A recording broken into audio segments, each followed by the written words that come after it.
Muli, ako po'y bumabati sa inyong lahat ng Happy Fiesta. First time ko po dito sa inyong napakagandang munisipalidad. Ako po'y tuwang-tuwa dahil nakita ko po yung magagaling ho nating mga anak at magagaling ho nating mga presenters. At alam niyo po, inggit na inggit po ako sa inyong lahat dahil po sa Metro Manila, sa aming syudad, hindi po namin na bibigyan ng importansya ang kultura at ang aming mga piyesta.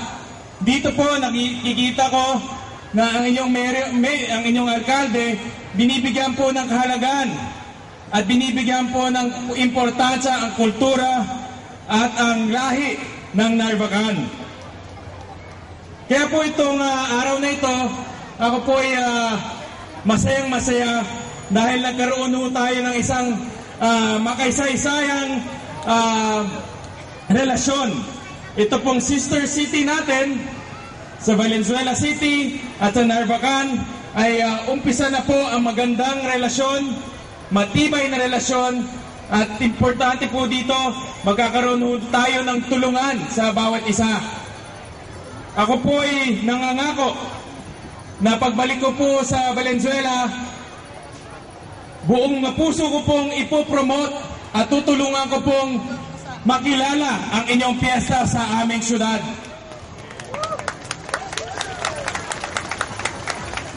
Gusto ko pong ipamahagi sa aming mga mamayan, sa aming mga taga-Valenzuelano, ang magaganda ninyong tanawin, ang inyong napakagandang fiesta, at of course, gusto ko pong ipakilala ang inyong napakagaling na alkalde sa aming syudad. Kaya po muli, kung kayo po ay makakabisita po sa lungsod ng Valenzuela, huwag po kayong mahiyang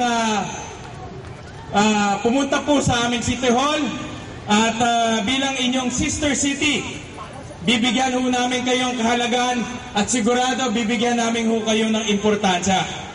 Kaya ako po ay bumabati muli ng Merry Christmas at Happy New Year po sa inyong lahat.